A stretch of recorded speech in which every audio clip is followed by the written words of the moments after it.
Hi, everyone. This is Tracy from the Fairborn branch of the Greene County Public Library. Today, I'm going to talk to you about some genealogy forms you might encounter in your research or you may want to use in your research. So let's go ahead and get started. I'm going to go ahead and share my screen with you.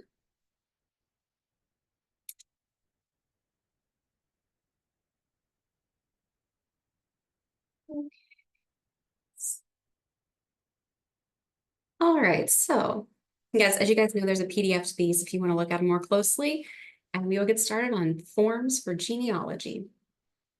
This is one of the most common forms you'll see, and one of the most common ones you'll probably fill out to take with you in your research. The number of generations can vary, like this one is a 1, 2, 3, 4 generation with a continuance on the next chart. And it is read from left to right, so this is the youngest person, and these go to the oldest people.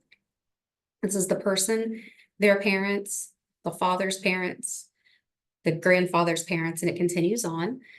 Typically, they have the paternal or the father's line on the top, and then the maternal or mother's line on the bottom.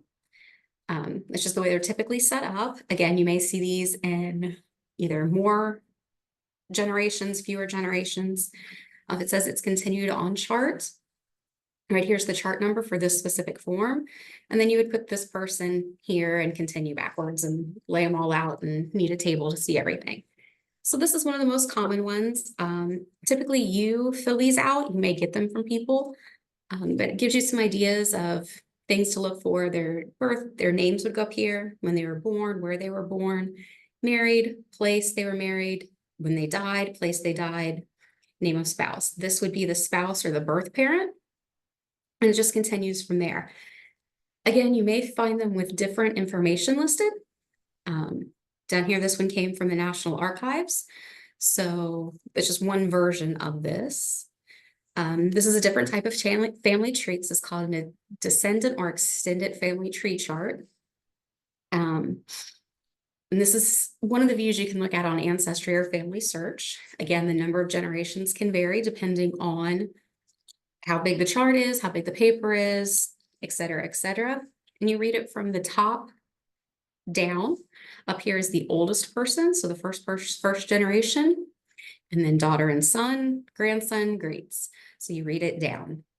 What's nice about this one is you can see the relationship between people a little easier than the first one. The pedigree chart is just typically direct lines, parent, the child you're researching, parent, the child you're researching. This one gives you the option to add siblings and other aunts, uncles, cousins, so you can kind of see how they all work together. The next type of family tree chart you'll see is called a fan chart. Again, the numbers can range on how many generations are there, and it also can determine, or you can also have it in color or not in color. The color tends to help you follow the familial lines.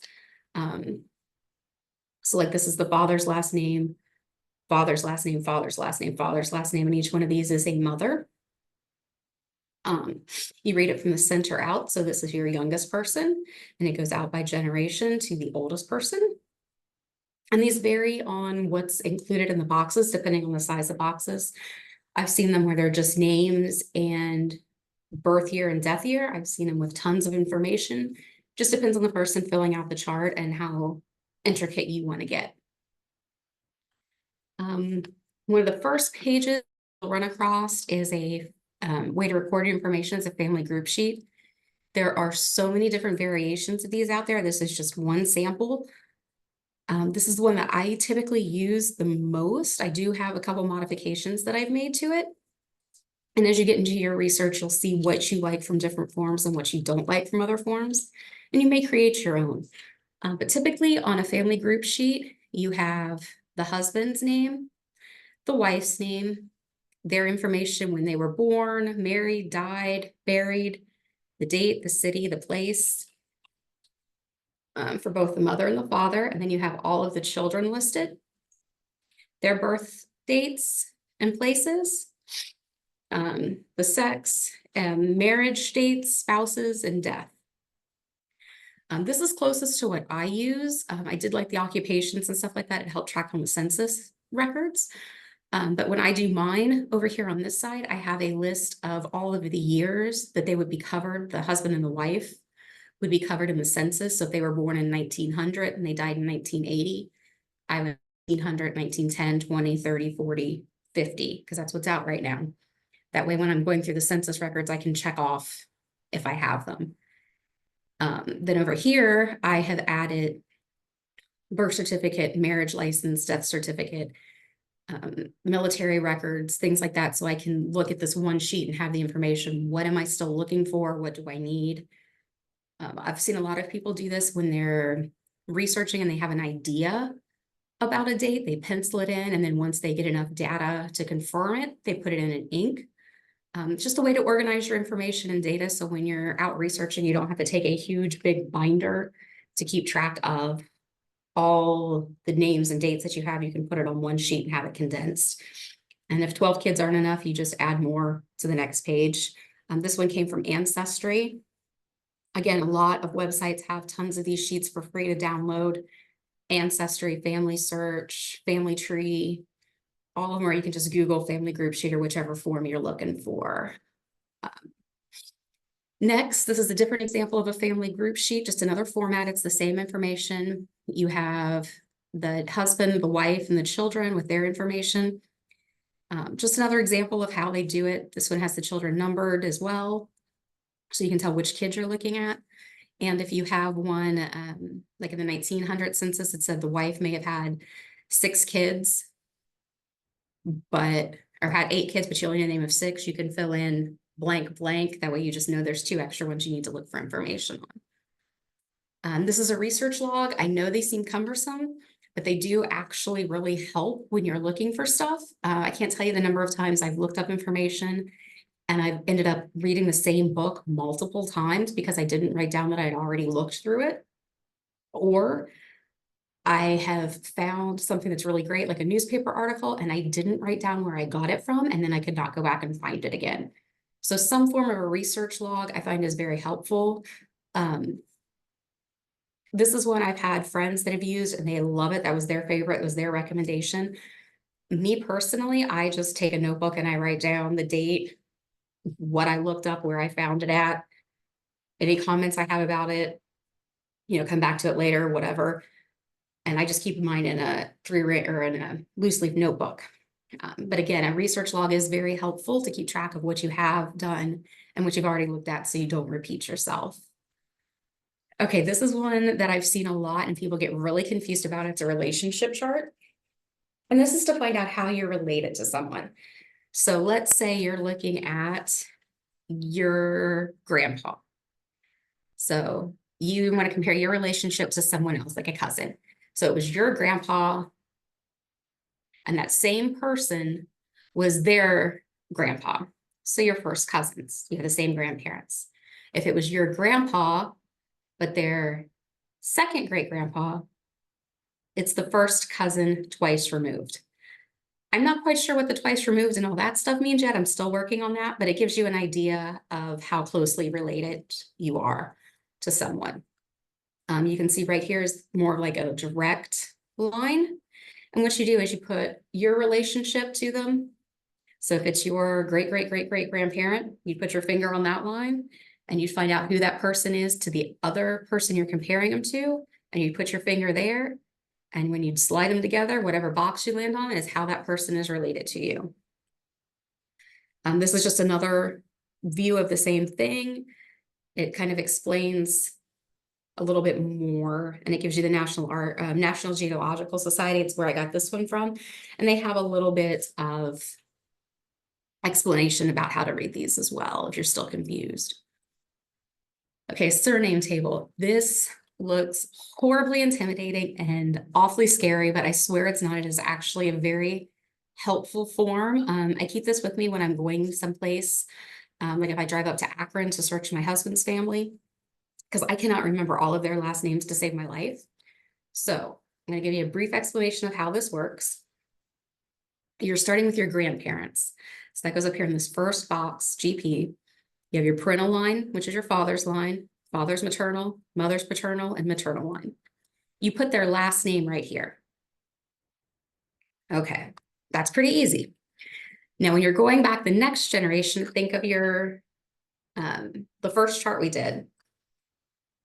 this person married this person. So this would be your great grandpa, your great great grandpa, and it just keeps going back further than this. So in the next line, it would be this name married this one, this name married this one. So just think of like if you cut this and you put it beside it, those are the people who got married. As you can see, this one is color coded to kind of help you keep the generations separated.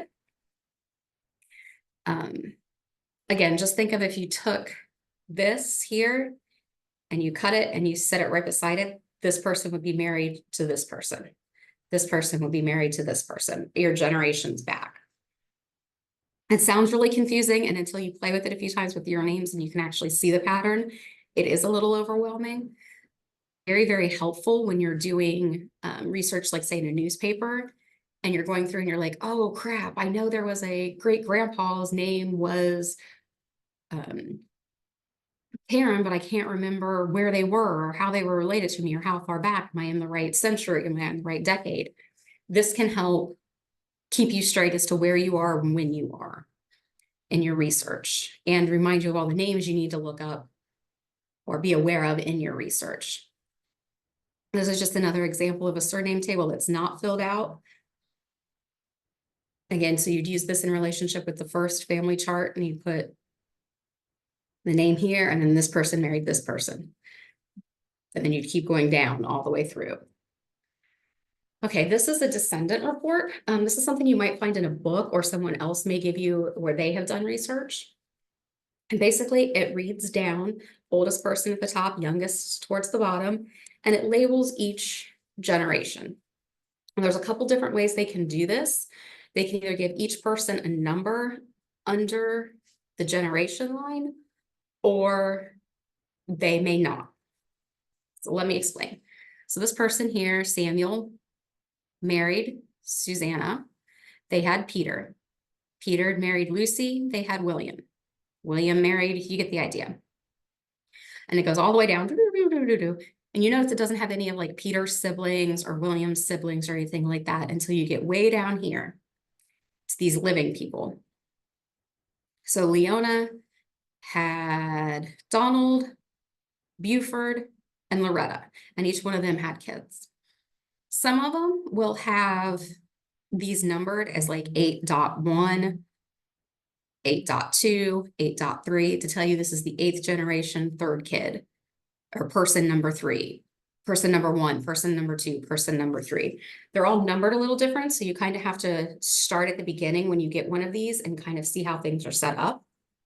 These are more common in older books when you have written genealogies and written histories. A lot of times you'll see something in a format like this.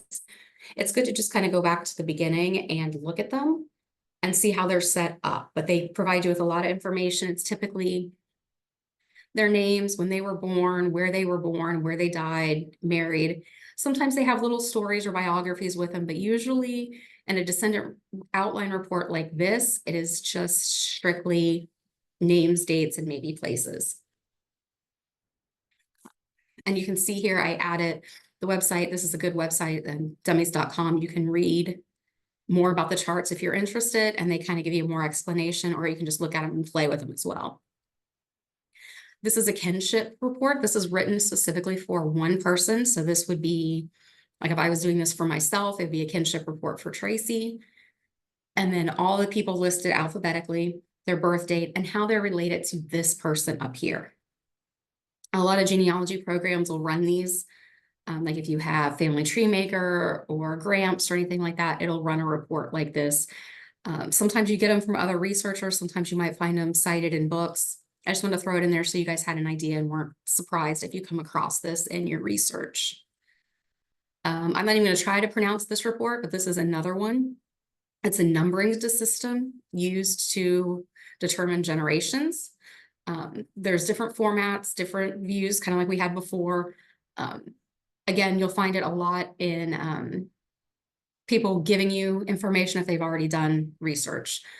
It's listed generation and the kids, generation 2, 3, 4. Again, it gives you the name, when they were born, where they were born, and death. This is another one. This is more common in published genealogies. Like if you're looking at stuff from the early 1900s and older, or the histories of certain families in books. It'll say the genealogies of the Border family. I have the first generation, and then their kids are numbered. And then it gives a little biography about it. And then here, where it has number 3, that puts them as the parent and then lists theirs. Them as the number 4 up here is the parent and then lists theirs. So it can get confusing if you're further along, like if you're number 60 or 70, as to where you fit into this. So you kind of have to go back and trace yourself backwards from this. Sometimes there's an index at the back of the book to help you find the name you're looking for. Sometimes there's not.